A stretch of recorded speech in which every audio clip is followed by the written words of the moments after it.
The built environment is a major contributor to emissions, so greening the buildings we occupy should be a top priority.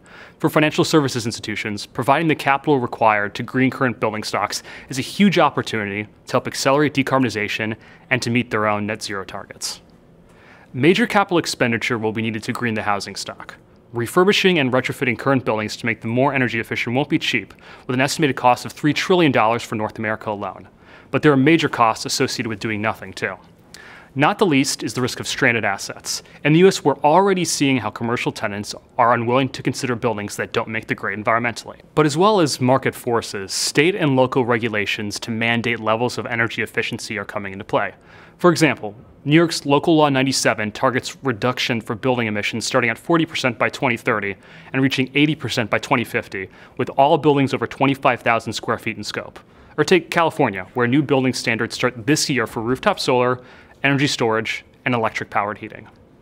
So there's a clear push to green commercial real estate, but there are also some significant pull factors. First among these are the tax incentives available from the most significant piece of climate legislation passed by the US government, the Inflation Reduction Act, or IRA, as well as the $1 billion available for state and local governments to green their building codes. Incentives in the act support the retrofit of commercial buildings and residential buildings to make them more energy efficient. Upgrades that reduce annual energy consumption by at least 25% will get tax breaks of $1 per square foot. There are other incentives available too, relating to the use of labor, domestic sourcing, and location in underserved communities.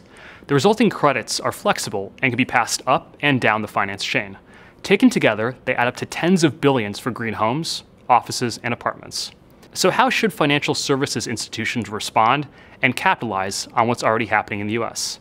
They need to see this as an opportunity to play a leading role in the green real estate transition and to avoid being left behind with gray buildings that nobody wants. And to move forward decisively, we need 3 key steps that they should think about doing sooner rather than later. First, identify and quantify the exposure you face today.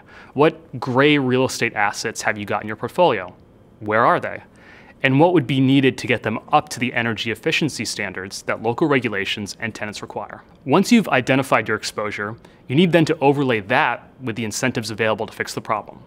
Understanding the costs of retrofitting, along with the tax incentives that will help offset a big proportion of those expenses, is essential for the 3rd key step. That's to engage with your counterparties and to accelerate progress towards the redevelopment and refurbishment of assets. Improving the environmental performance of existing real estate is not only a critical step on our path to a greener world. It provides a wealth of new opportunities for financial services clients to support their clients to transition and make meaningful strides towards their own net zero targets.